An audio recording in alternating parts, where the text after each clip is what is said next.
We procrastinate on so many things, from mundane tasks like vacuuming our house, doing utensils, or doing our laundry, to very important things that we deeply care for and we're passionate about, like learning new skills, starting new exercise routine, or launching a new business, to work and school assignments like studying for an exam or writing that report that your boss has been asking you for some time now. Instead, it is always easy to find other things to do.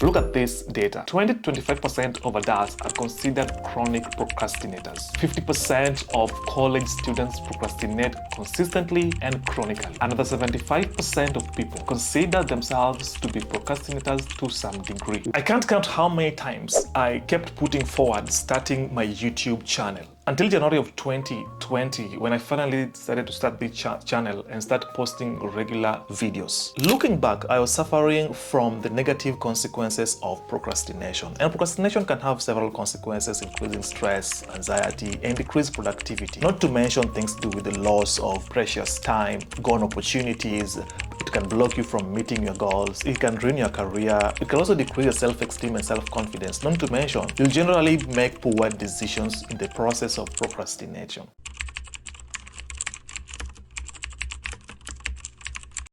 Three reasons come into mind. Number one, we have fear of failure. Number two, we want to be perfect in what we do. And number three, for some reason, we just don't know where to begin. Instead of the above three reasons, when there's somebody why they're procrastinating on one thing or another, they'll always give you these two answers. Number one is, I'm tired.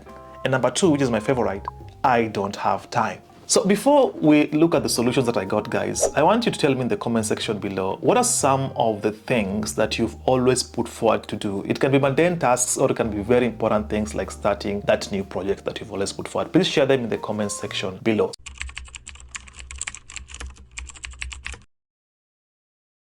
In my quest to stop procrastinating and get things done, I did come across three main ideas that I want to share with you in this video. And this idea comes from 4 books. Number one is going to come from the book Indestructible by Neil Eyal. The second book is going to be Flow by Mihaly Csikszentmihalyi. The third book is going to be Deep Work by Cal Newport. And then we're also going to get some ideas from Atomic Habits by James Clear. Now, these are not going to be your usual tips that you hear, like just set up a to-do list or wake up at 5 a.m. in the morning or have an accountability partner. No, nothing like that. I'm going to go the route of James Clear of Atomic Habits. How can you make the things that you want to do as simple as possible so that you feel like you don't need a lot of motivation or energy to do them? Now, the author James Clear teaches us that tiny changes can lead to remarkable results. It's all about those small, consistent actions that compound over time. James Clear talks about the 2-minute rule. The place I would recommend starting is what I call the 2-minute rule. And the 2-minute rule just says take whatever habit you're trying to build and scale it down to something that takes 2 minutes or less to do. So if it's reading, for example, then instead of read 30 books a year, that becomes read 1 page. This is the power of marginal gains. Now, it works like this. If you decide to improve by just 1% every single day of your life, by the end of the year, this compounds and you'll be 37% better than where you started at the beginning of the year. All right, so before I tell you these 3 simple methods that is going to help you to stop procrastinating, guys, if you're new here, my name is Emmanuel Lyle and welcome to my channel. Please do remember to like and subscribe, and don't forget to hit the bell notification so that you're notified of any of our future video.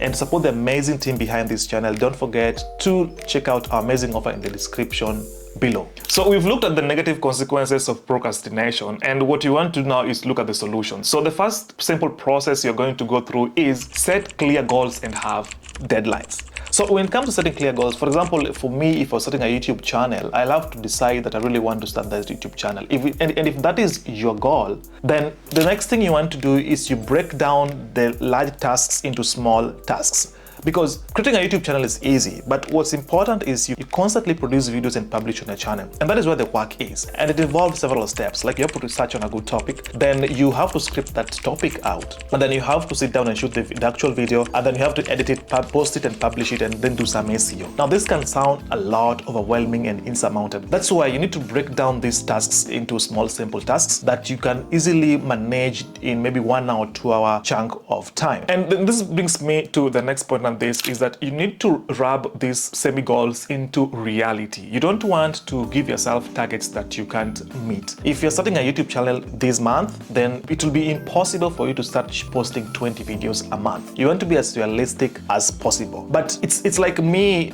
wanting to work out. I can't work out like David Goggins. That's not going to happen anytime soon. Just got to run a 120-mile week, 2,000 pull-ups, 4,000 push-ups, and hundreds of reps at the gym. No bad knees, no bruises, no scars. Stay hard. But on the flip side, you do not want to give yourself too much time to do something. Do not take 1 month to write a 2-page academic essay. That is just too long. Have you ever heard of the Parkinson's law? The Parkinson's law states that work expands so as to fill that time available for its completion. In other words, if you give yourself a week to complete a task, it will likely take you the whole week, even if it could be done in less time. Here is an interesting research study. A 2008 research study published in the Personality and Social Psychology Bulletin by Webb and Sheram that investigated the psychological mechanism behind deadlines found out that approaching deadlines triggered increased motivation and cognitive processes like planning, effortful control, and task focus. These findings suggest that deadlines, despite sometimes inducing stress, can be a powerful tool for driving action and progress. So in brief, you want to set your goals, then you want to break down these goals into manageable steps and wrap these goals against some reality check, and then set deadlines to achieve these goals. Now, as you set your goals, remember to set approach-oriented goals rather than avoidance-oriented goals. Here's what I mean. A 2016 paper that was published in PLOS One by Sharon and friends studied over 3,000 individuals participating in New Year resolution. Now, this is what the study found out, that setting approach-oriented goals, such as start exercising, were more successful than avoidance-oriented goals, such as stop eating junk food. So this implies that when you focus on positive desired outcomes rather than eliminating unwanted behavior, can enhance goal achievement.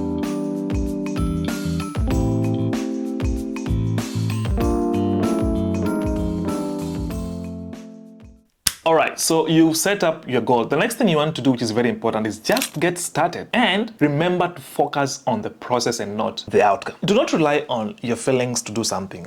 Neither don't wait for any inspiration. Just get started. Beginning is always the most difficult and painful part, and it consumes the highest amount of energy. I mean, take rockets for example. Like Elon Musk fires rockets every year to space. But did you know that for the rockets to overcome gravitational pull, they need immense amount of energy? Actually, it is estimated that over 80% of the fuel that the rocket uses is consumed in the initial stages of ascent. Point is this: just get started and soon you will be cruising. In his New York bestseller book, Deep Work, the author, Cal Newport, talks about being in a deep state of focus. It's about carving out a specific time and space where you are in the zone, away from any distractions from your phone, your kids, your friends, or even your partner. This can be your bedroom, your basement, or any other room that you can find some quiet time. So this way, it becomes very easy to have that laser focus on that thing that you want to do, especially if it is something that's academic or requires some deep concentration. The Hungarian-American psychologist Mihaly Csikszentmihalyi called this being in a state of flow.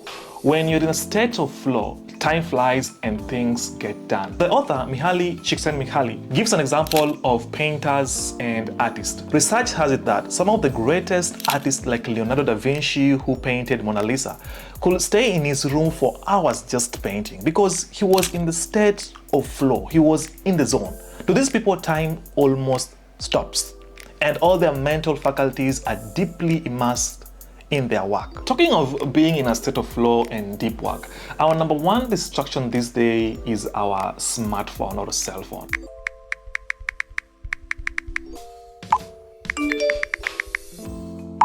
A study published in Computers in Human Behavior investigated the link between smartphone usage and academic procrastination. The researchers found out that participants who reduced their smartphone use during study sessions showed significant improvements in academic performance and reduced procrastination. This underscores the role of digital distraction in procrastination and emphasizes the benefits of minimizing phone usage during focused work periods. The kind of connection and love affair we have developed with our smartphones this day is unimaginable. Now, it's like our second self. If you want to get things done, there's almost no other way around this. You have to put your smartphone off and away from you. For more on how to deal with your smartphone distraction, I highly recommend you read this book. It is a masterpiece.